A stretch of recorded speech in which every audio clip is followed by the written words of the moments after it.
আসসালামু আলাইকুম। সংবাদে আপনাদের সবাইকে স্বাগত জানাচ্ছি। আমি ফিরোজ তোহা। শুরুতেই আরবে কেবলস সংবাদ শিরোনাম। আওয়ামী লীগ প্রধান শেখ হাসিনা ২০২৪ সালের ৫ আগস্ট বাংলাদেশ থেকে তিনি ভারতে চলে যান। সরকার পতনের পর ভারতের দিল্লিতে তিনি আশ্রয় নেওয়ার পর বিভিন্ন বার্তা, ফোনালাপ, আন্তর্জাতিক গণমাধ্যমে সাক্ষাৎ এবং সামাজিক যোগাযোগ মাধ্যমে প্রকাশিত দলীয় বিভিন্ন বিজ্ঞপ্তি প্রকাশ করেছে। নিচে শেখ হাসিনা আজ ২০২৬ সালে যে বক্তব্য দিয়েছেন দিল্লি থেকে, সেটি বাংলায় আপনাদের সামনে তুলে ধরা হলো। প্রথমেই জানাবো ক্ষমতা হস্তান্তর এবং দেশত্যাগ প্রসঙ্গ। সহিংসতা এড়ানোর কারণ তিনি উল্লেখ করেছেন যে দেশে রক্তপাত, গৃহযুদ্ধ তুল্য পরিস্থিতি এবং সাধারণ মানুষের প্রাণহানি ঠেকাতেই তিনি দ্রুত দেশ ছাড়ার সিদ্ধান্ত নেন। তিনি ক্ষমতা ছেড়ে যেতে চায়নি, তাকে চাপ প্রয়োগ করে ক্ষমতা থেকে সরিয়ে দেওয়া হয়েছে। পদত্যাগের সঠিকতা। একাধিক বার্তায় শেখ হাসিনা দাবি করেন যে তাকে যথাযথ আইনি এবং সাংবিধানিক প্রক্রিয়ায় আনুষ্ঠানিকভাবে পদত্যাগপত্র জমা দেওয়ার পর্যাপ্ত সুযোগ দেওয়া হয়নি। শেখ হাসিনা তিনি দাবি করেছেন যে তিনি পদত্যাগ না করেই বিদেশে চলে গেছেন। পরিকল্পিত চক্রান্ত। সরকারের পতনকে তিনি নিছক গণ আন্দোলন না বলে দেশি বিদেশি এক গভীর ভূরাজনৈতিক চক্রান্তের ফলাফল হিসেবে বর্ণনা করেছেন। এরপর শেখ হাসিনা কথা বলেছেন সেন্ট মার্টিন দ্বীপ ও ভূরাজনৈতিক চক্রান্তের কথা।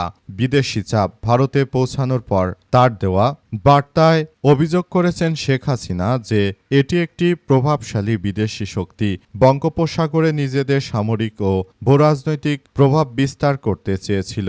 সার্বভৌমত্ব রক্ষা। শেখ হাসিনা দাবি করেন যে সেন্ট মার্টিন দ্বীপ বা বঙ্গোপসাগরের কৌশলগত নিয়ন্ত্রণ হস্তান্তর করতে তিনি অস্বীকার করেছেন। এ কারণে তার সরকারকে ক্ষমতাচ্যুত করেছে আমেরিকা। এরপর রয়েছে অন্তর্বর্তীকালীন সরকার ও আইন শৃঙ্খলা পরিস্থিতি। সাংবিধানিক ভিত্তি। ডক্টর ইউনূসের নেতৃত্বে গঠিত অন্তর্বর্তীকালীন সরকারের সাংবিধানিক বৈধতা নিয়ে প্রশ্ন তুলেন শেখ হাসিনা।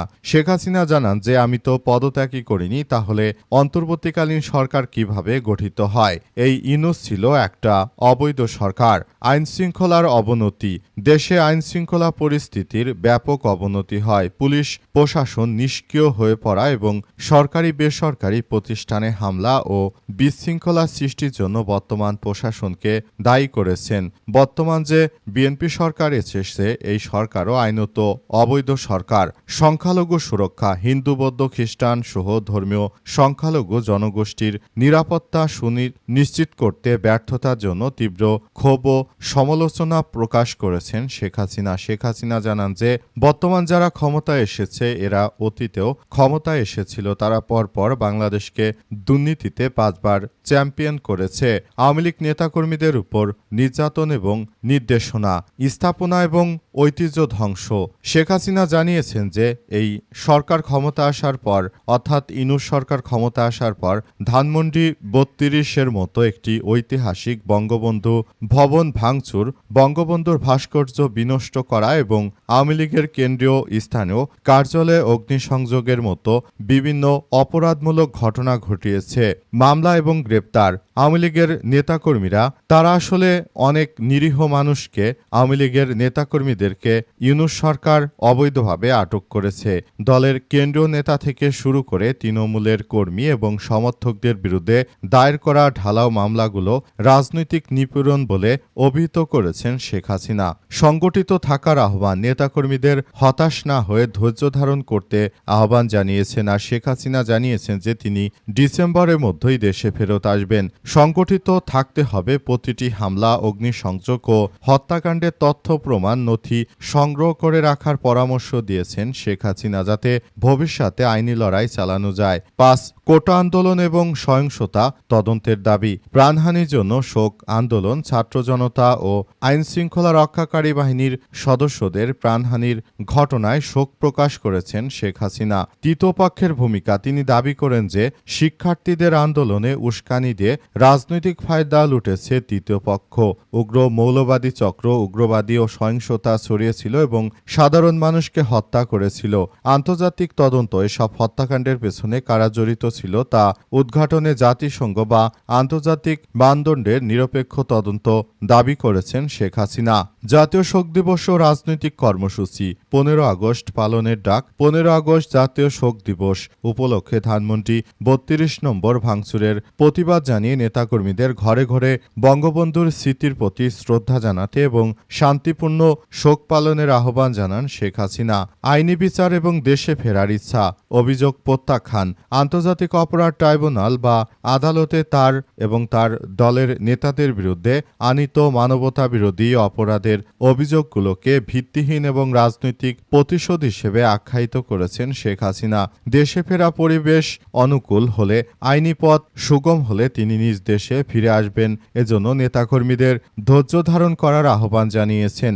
আইনি প্রক্রিয়ার মুখোমুখি হওয়ার প্রত্যয় প্রকাশ করেছেন শেখ হাসিনা। শেখ হাসিনা দিল্লিতে অবস্থানকালীন এসব বিবৃতির মূল লক্ষ্য হচ্ছে বর্তমান যারা প্রশাসনের রয়েছে তাদের সমালোচনা করা, সহিংসতা ঘটানোর পেছনে নিজেদের অবস্থান ব্যাখ্যা করা এবং আওয়ামী লীগের নেতাকর্মীদের মনোবল ধরে রাখা, ভবিষ্যতে রাজনৈতিক পুনর্বাসনের ভিত্তি তৈরি করা। শেখ হাসিনা এই মুহূর্তে দেশে ফেরত আসার জন্য তিনি মূলত ব্যাপকভাবে কার্যক্রম শুরু করেছে।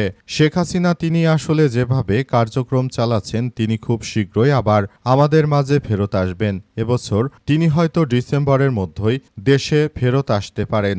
আসলে এই মুহূর্তে শেখ হাসিনা তিনি যেভাবে দিল্লিতে অবস্থান করছেন তার নিজেরও দিল্লিতে থাকতে ভালো লাগছে না। শেখ হাসিনা তিনি দেশে ফেরত আসবেন সেই প্রত্যাশার কথাই জানিয়েছেন।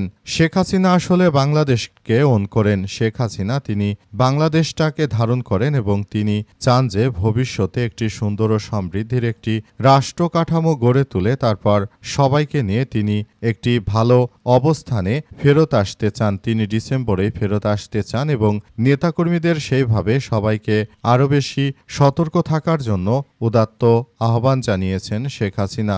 শেখ হাসিনা আরও জানিয়েছেন যে সবাইকে আমি বলতে চাই সবাই যেন যার যার জায়গা থেকে ধৈর্য ধারণ করে, যাতে করে আওয়ামী লীগের নেতাকর্মীরা তারা যেন সফল হতে পারে, যাতে করে নেতাকর্মীরা আবারও এই অবৈধ ফ্যাসিস্ট সরকার যা শুরু করেছে সেটা যেন শেখ হাসিনা মোকাবেলা করতে পারে। এমন বিষয় শেখ হাসিনা আসলে সবার জন্য খুবই গুরুত্ব সহকারে আজকের এই বিষয়টি শেখ হাসিনা সবার উদ্দেশ্যে জানিয়েছেন। তিনি দিল্লিতে থাকলেও তার মন বাংলাদেশে অবস্থান করছে। শেখ হাসিনার জন্য বাংলাদেশেরও অসংখ্য মানুষ ব্যাকুল হয়ে আছে। শেখ হাসিনা কবে দেশে ফিরবেন সে বিষয়টি তিনি আজ নেতাকর্মীদেরকে জানিয়ে দিলেন যে খুব শীঘ্রই তিনি দেশে ফেরত আসতে চলেছেন, যেটা আবারও আওয়ামী লীগের নেতাকর্মীদেরকে চাঙ্গা করে তুলবে। এজন্য শেখ হাসিনা খুব শীঘ্রই আবার দেশে ফেরত আসছেন এবং তিনি দেশটাকে নতুন করে আবারও বঙ্গবন্ধু শেখ মুজিবুর রহমানের আদর্শে